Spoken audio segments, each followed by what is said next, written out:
अस्सलाम स्टूडेंट, आज हम स्टार्ट करने जा रहे हैं एक्सरसाइज 1.5 का क्वेश्चन 4। अच्छा, क्वेश्चन 4 में कहा गया है कि verify that conjugate whole conjugate is equal to Z for the following complex number. इसमें कहा गया है कि कॉन्जुगेट के ऊपर कॉन्जुगेट हो तो वो उसी नंबर के बराबर होगा जेड के। अब हमारे पास इसका क्वेश्चन 4 का पार्ट 1 है। क्वेश्चन 4 के पार्ट 1 में हमें कहा गया है 4/7 + 9/10 आयोटा। ये हमारे पास इमेजिनरी पार्ट है, ये हमारे पास रियल पार्ट है। हमने सपोज किया कि z = 4/7 + 9/10 आयोटा। अब इसके ऊपर कॉन्जुगेट लगाएंगे तो जाहिर सी बात है इस नंबर के ऊपर भी कॉन्जुगेट लगा देंगे। तो याद रहे कि कॉन्जुगेट लगाते हैं ना तो साइन हमारे पास इमेजिनरी नंबर की चेंज हो जाती है। तो ये 4/7 - 9/10 आयोटा। अब देखें ज़रा, ये जो प्लस की साइन है ये किस में कन्वर्ट हो गई, माइनस में। अगेन हम कॉन्जुगेट लगा देंगे तो जेड कॉन्जुगेट होल कॉन्जुगेट, अब इसके ऊपर भी कॉन्जुगेट आएगा तो ये कॉन्जुगेट, ये जो इमेजरी नंबर की साइन है ना, ये चेंज होकर किस में कन्वर्ट हो जाएगी, प्लस में। तो हमारे पास आंसर आएगा 4/7 + 9/10 आयोटा।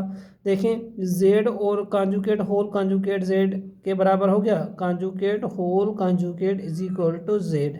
ये इसका आंसर है। सेम इसी तरह ये भी क्वेश्चन हमारे पास पार्ट सेकंड भी इसी तरीके से होगा, -9/11 + 10/9 आयोटा। अब लेट करेंगे, सपोज करेंगे कि z हमारे पास 9/11 + 10/9 आयोटा के बराबर है। अब दोनों साइड हम कॉन्जुगेट लगा देंगे। कॉन्जुगेट लगाने से हमारे पास इमेजिनरी नंबर की साइन चेंज हो जाएगी। यहाँ पर प्लस की साइन है तो कन्वर्ट होकर किस में कन्वर्ट हो जाएगी, माइनस में। ये देखें माइनस की साइन है। अगेन हम कॉन्जुगेट लगा देंगे तो कॉन्जुगेट होल कॉन्जुगेट, इसके ऊपर भी हम कॉन्जुगेट लगा देंगे। कॉन्जुगेट लगाने से ये जो हमारे पास माइनस की साइन है ना, प्लस में कन्वर्ट हो जाएगी। तो it means conjugate whole conjugate बराबर किसके होगा, जेड के। देखिए ये जेड का वैल्यू है, यहाँ भी जेड का ये वैल्यू है। तो हम चलते हैं पार्ट नंबर 3 की तरफ। पार्ट 3 में कहा गया है कि 1/2 - 3 आयोटा। अब हमने सपोज किया कि z किसके बराबर है, 1/2 - 3 आयोटा के। इसके ऊपर भी कॉन्जुगेट लगा देंगे, इसके ऊपर भी कॉन्जुगेट लगा देंगे। कॉन्जुगेट लगाने से हमारे पास ये जो इमेजिनरी पार्ट है इसकी साइन चेंज हो जाएगी। यहाँ पर माइनस है तो कन्वर्ट होकर प्लस में आ जाएगी। अगेन हमने कॉन्जुगेट लगा दिया तो कॉन्जुगेट होल कॉन्जुगेट, तो इसके ऊपर भी कॉन्जुगेट लगा देंगे तो ये माइनस की प्लस की साइन किस में कन्वर्ट हो जाएगी, माइनस में। ये हमारे पास इसका आंसर आ जाएगा। सेम इसी तरह यहाँ पर है 2 + 3 आयोटा। Late z = 2 + 3 iota. हमने दोनों साइड कॉन्जुगेट लगा दिया तो इमेजिनरी नंबर की साइन क्या हो जाएगी, चेंज हो जाएगी। Conjugate = 2 - 3 iota. अगेन हम कॉन्जुगेट यूज़ करते हुए इसको सिंप्लीफाई करेंगे। कॉन्जुगेट होल कॉन्जुगेट किसके बराबर होगा, 2 - 3 आयोटा, उसके ऊपर कॉन्जुगेट। तो ये हमारे पास जो -3 आयोटा है इसकी साइन चेंज होकर +3 आयोटा बन जाएगी। ये क्वेश्चन था हमारे पास 4। अब हम चलते हैं क्वेश्चन नंबर 5 की तरफ।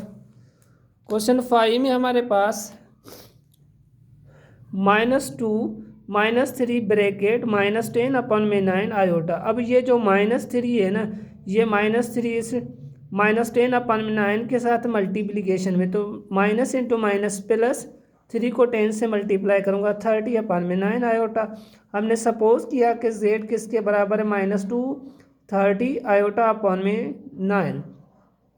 अब इसके ऊपर कॉन्जुगेट लगा दूंगा तो ये बन जाएगा -2 + 30/9 आयोटा होल कॉन्जुगेट। अब कॉन्जुगेट जब मैंने लगाया तो ये साइन चेंज होकर प्लस वाली साइन माइनस में कन्वर्ट हो जाएगी। अगेन हम कॉन्जुगेट लगा देंगे तो ये माइनस वाली साइन किस में कन्वर्ट हो जाएगी, प्लस में। सेम इसी तरह हमारे पास इसका पार्ट 6 भी इसी तरीके से 4x + 3 आयोटा। सपोज हमने किया कि 4x + 3 आयोटा किसके बराबर है, z के। अब दोनों साइड हमने कॉन्जुगेट लगा दिया तो ये 4x + 3 आयोटा y किस में कन्वर्ट हो जाएगा, माइनस में। 4x - 3 iota y। अगेन हम कॉन्जुगेट लगा देंगे तो इमेजिनरी पार्ट की साइन चेंज होकर किस में कन्वर्ट हो जाएगी, प्लस में। ये इसका आंसर हो जाएगा।